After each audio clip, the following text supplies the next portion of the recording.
been hearing about Dogman for a very good time now. I don't want to be the one to encounter with any.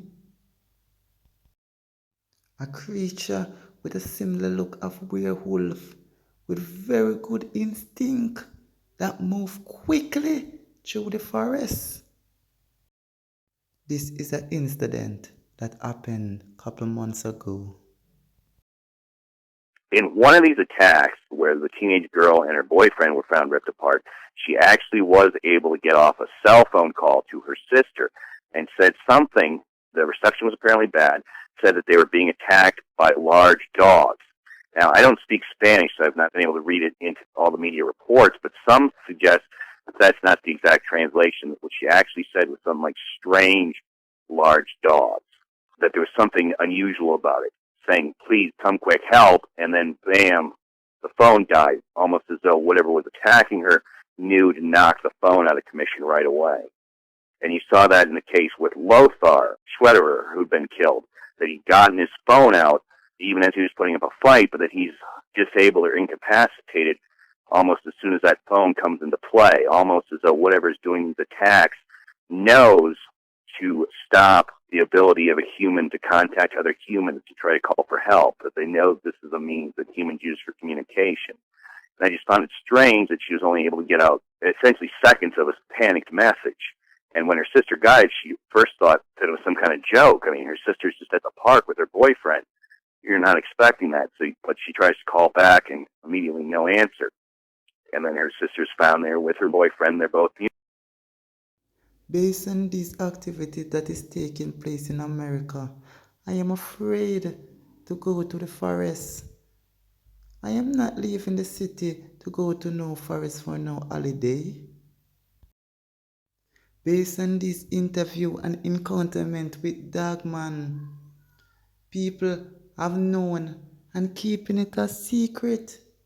Police have heard about it and known and keeping it from society. People need to know about Dogman. People need to know about what is taking place in America, forest, and what people is encounter with.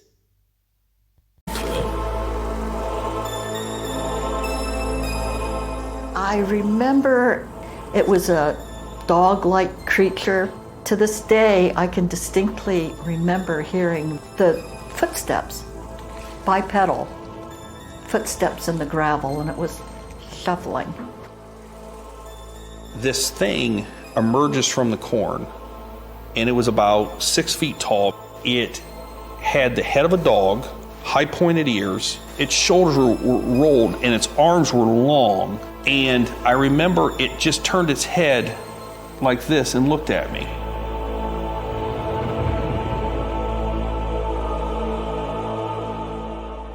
I've faced predators, most of your big game predators that you have in the States. These things don't act like that. You look in these things' eyes, these things look like they're trying to figure you out.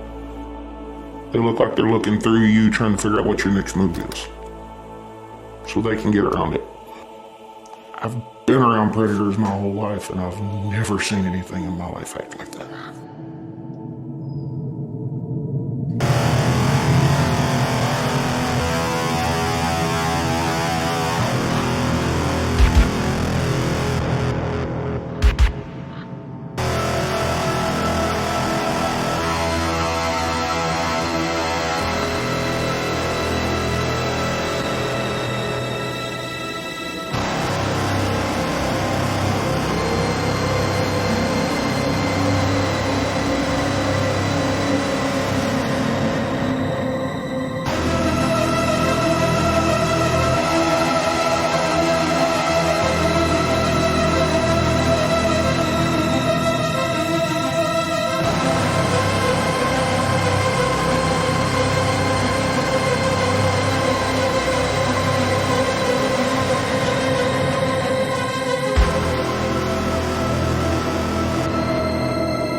Yeah, it's been around a long time.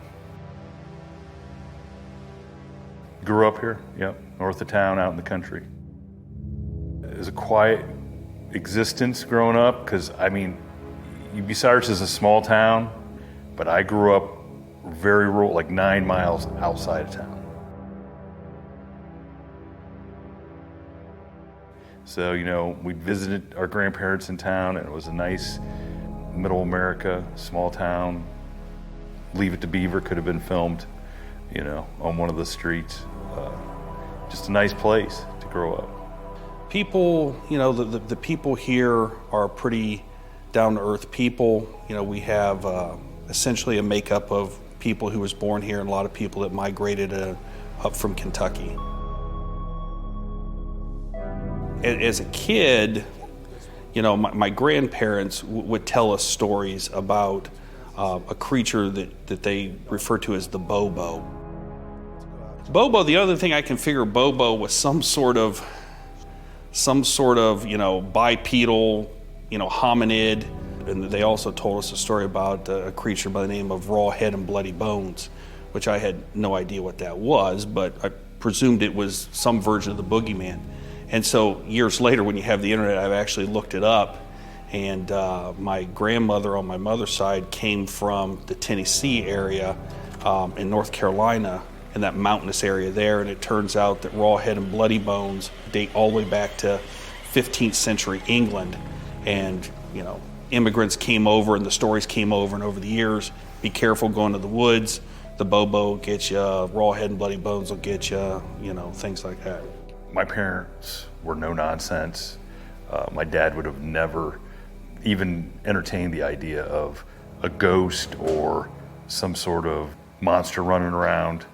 It was a different time growing up in the 70s. People, especially in rural America, that was nonsense to them. So, I mean, there's no other way to put it. And probably my dad's solution would have been, hey, if there's a Dogman or Bigfoot out there, we'll just shoot it. You know, Werewolves were Lon Chaney Jr.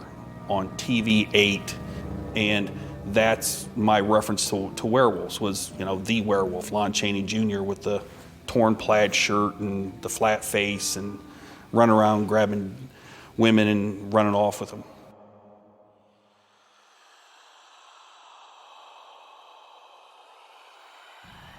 My encounter happened way back in 1972 between Yellow Springs and Clifton.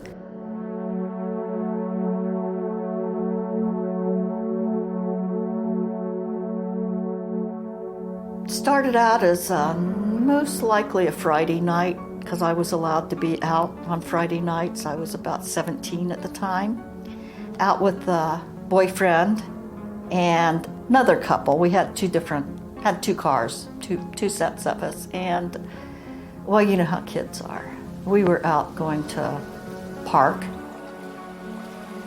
We go down the road, and the bridge is totally out, and there's just the barricade. So we turn around and make sure that both of the vehicles are facing out, so if the cops come along, you know, we were just leaving anyway, no big deal. Really, really dark. It was cloudy, I don't know. There were no leaves on the trees, but it wasn't real cold, so it was a perfect night to be standing out and laughing. I was leaning on the car with my boyfriend, nice muscle car back then. So I'm leaning, we're talking with the other couple who's leaning on their car. I don't know how long we'd been there, maybe 15, 20 minutes. There was gravel on the berm of the road. And now remember, this is just one way in and one way out because the bridge is out. Well, there's gravel on the berm. There's a brush row next to a creek, and I see eye shine, meaning an animal, up in the trees, or so I thought. I'd mention, I wonder if that's a possum or a raccoon or what's up there. And then something walked out, and it wasn't a possum, it wasn't a raccoon, it was a creature. I have no idea at the time what it was, nor did anyone else. To this day, I can distinctly remember hearing the rustling of the gravel that's on the berm. And there's this dark creature. It wasn't